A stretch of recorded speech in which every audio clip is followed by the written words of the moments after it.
Hai Sobat Kemis, apakah kalian siap untuk belajar hari ini? Hari ini kita akan mempelajari tekanan osmotik. Sebelum kita memasuki materi, Sobat Kemis perlu tahu dulu nih apa saja tujuan pembelajaran kita kali ini. Yang pertama, Sobat Kemis dapat menjelaskan pengaruh zat terlarut terhadap tekanan osmotik berdasarkan zat terlarut. 2. Sobat Kemis dapat memahami tekanan osmotik berdasarkan fenomena dalam kehidupan sehari-hari. 3. Sobat Kemis juga dapat menghitung tekanan osmotik. Nah, mari kita mulai pembelajarannya. Apakah Sobat Kemis tahu mengapa timun menjadi mengerut saat direndam dalam larutan garam? Begitu juga mengapa lintah yang menempel pada kulit manusia akan lepas jika disiram dengan larutan garam. Ternyata pengarutan pada timun disebabkan oleh perpindahan larutan dari dalam sel timun menuju larutan luar atau larutan garam. Karena tekanan larutan di luar memiliki konsentrasi yang lebih tinggi.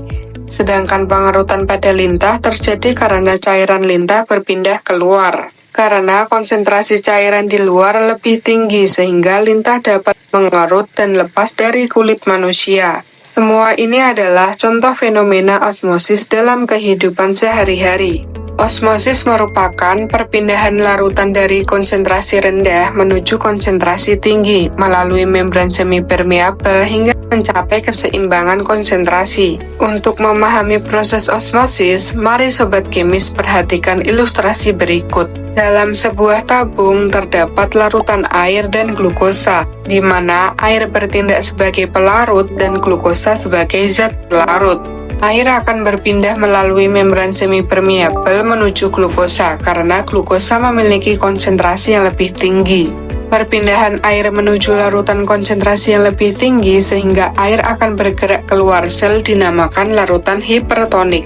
Sedangkan larutan hipotonik adalah konsentrasi zat terlarut lebih rendah dibandingkan pelarut yang lain yang nantinya air akan bergerak ke dalam sel. Kemudian larutan isotonik adalah konsentrasi zat sama dengan pelarut lainnya sehingga tidak ada pergerakan dari air. Perpindahan air menuju konsentrasi yang lebih tinggi mengakibatkan perbedaan tinggi larutan sehingga belum tercapainya kesetimbangan. Untuk mencapai kesetimbangan, perlu diberhentikan proses osmosis dengan cara memberikan tekanan dari luar. Tekanan ini disebut tekanan osmotik. Tekanan osmotik merupakan tekanan yang harus diberikan untuk menghentikan proses osmosis. Tekanan osmotik dapat dituliskan dengan rumus sebagai berikut. Tekanan osmotik atau P itu perkalian dari molaritas larutan, konstanta gas, dan suhu. Rumus ini dapat digunakan jika larutannya non-elektrolit seperti etanol. Sedangkan larutan elektrolit seperti air laut, Sobat Kemis dapat menggunakan rumus berikut ini. Tekanan osmotik atau P itu perkalian dari molaritas larutan, konstanta gas, suhu, dan faktor Van Hoff.